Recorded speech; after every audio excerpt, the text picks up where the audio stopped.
Hey, if you survived my last video about the E major chords on page 13 of my chord book, you might want to play an E major scale, which is a lot of fun. It really is. So, let's say you're brand new to guitar. You might play it like this. Or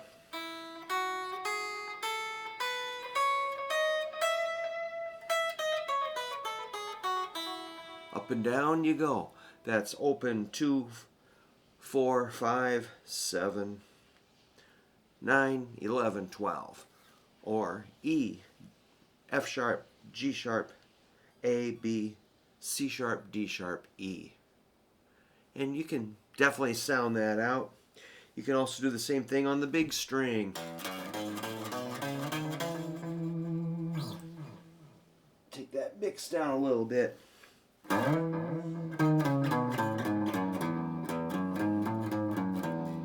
And maybe get some fingering in there.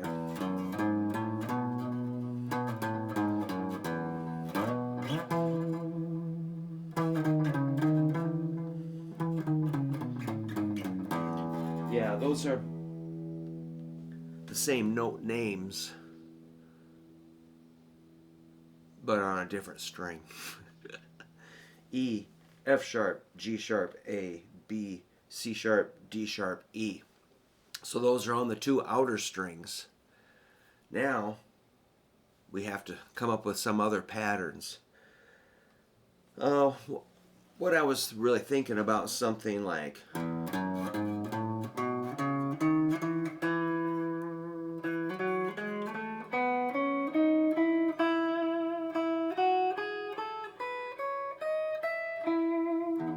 kind of working your way across with some position shifts. So if you, let's see if I can remember what I just did. Something like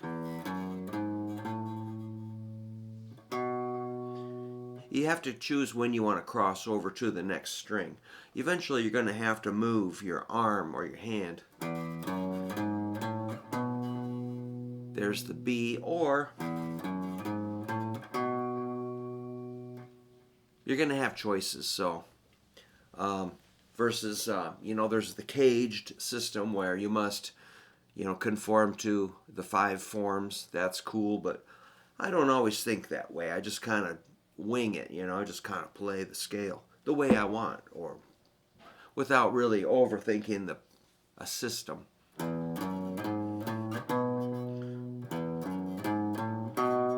So though, 2 B's. There's one at the 2nd fret, one at the 7th fret. If you go to the 7th fret, there's your position shift, and then I kind of like getting that shift out of the way early. So that'd be 0, 2, 4, 5, 7. Next string is 4, 6, 7. C sharp, D sharp, E. And again, you got choice. You can cross over to the F sharp on the 4th string, 4th fret, and then shift. Or there's that position shift at the 7 to 9. So the cool thing about this, you find the same pitch in different locations, and so I think you can just decide for yourself when you want to make that position shift. So let's say I continue with that. Shift, shift. I like that. How about shift? Seems we've got a trend going here of 3 notes, then a shift. So that would be 6, 7, 9, 11, or G sharp, A, B, C sharp. You can even get a slide.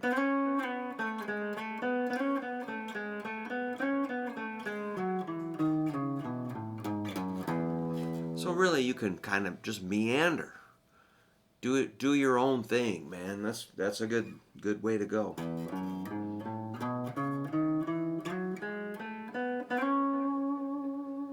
There's that C sharp. Then we got, that's kind of nice.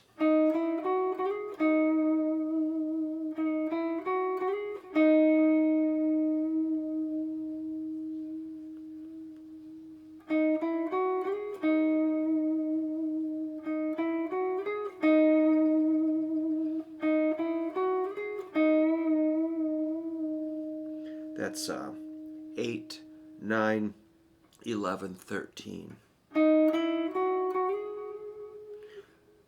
D sharp, E, F sharp, G sharp. You can bring in the pinky or just use, there is a certain power to just using 3 fingers. And you can slide, or slide with your pinky, or I don't know if that's bad to have so many options, or if you should get a system to where you play a strict maybe 3 finger, 3 note per string, then shift or jump. Different ways to go. So there's that G sharp, which is a major third.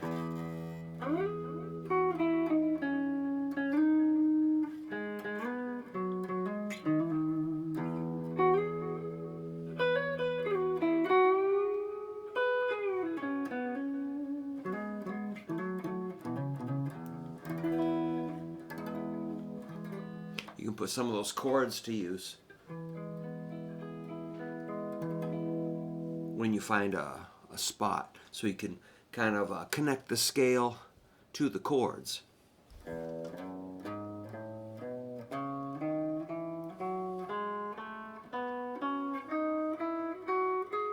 There, I was doing the 4-finger trick. Okay, G sharp. If we want to keep going, maybe a good time to shift to the 2nd string and play A, B, C sharp, D sharp. That's pretty cool. That's 10, 12, 14, 16.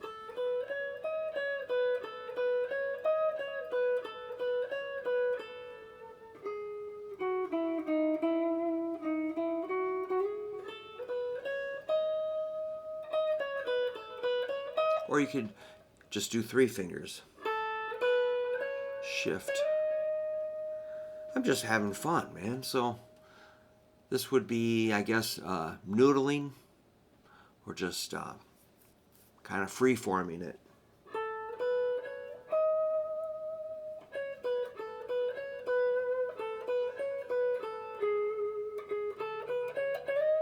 Next string.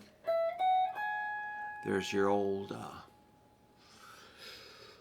root, 2nd, 3rd.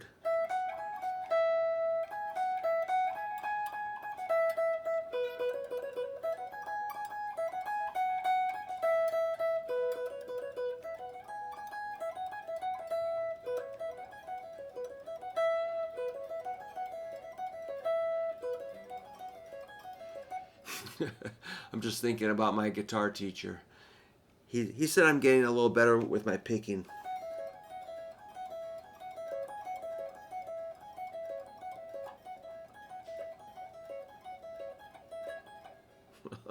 Not much.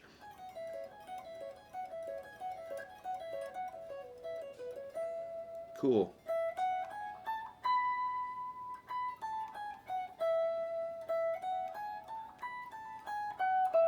So you can kind of hop back and forth between strings. You could play 1 string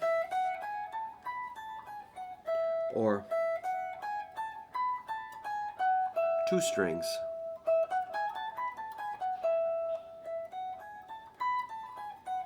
You'll work it out for yourself, I know.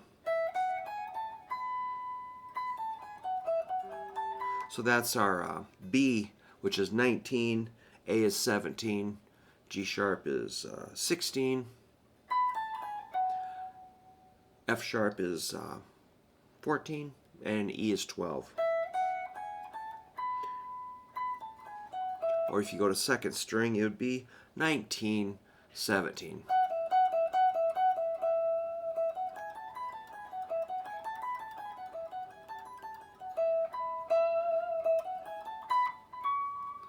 There's your C sharp.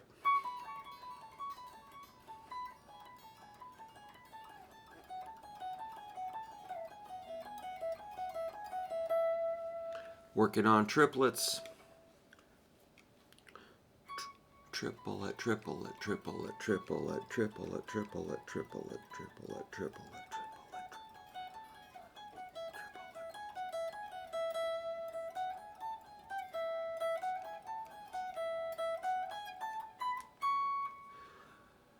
Okay, there's C sharp. Now it gets a little weird because if you get the D, D is not in the scale. That's your 22nd fret. But if you bend that D,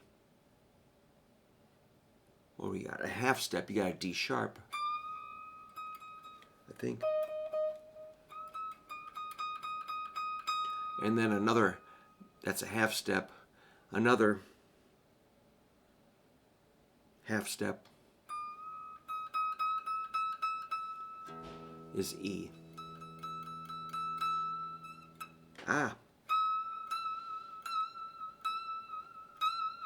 That takes some control.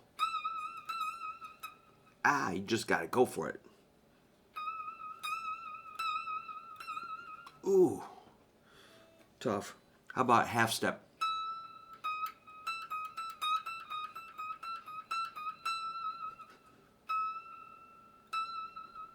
I can see why a 24 fret neck is sometimes desirable, but I probably won't have one for a while. I don't need one right now, but I don't really play that high. All right, that's E major. Just one way to think about it. You could also just start here.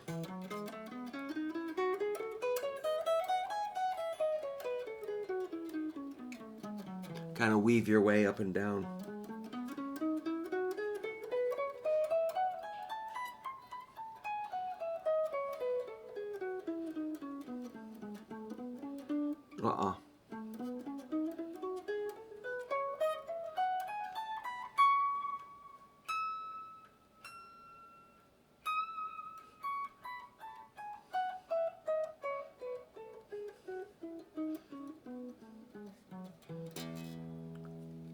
So I think you should just explore it in your own way. You know, you can definitely look at books and things.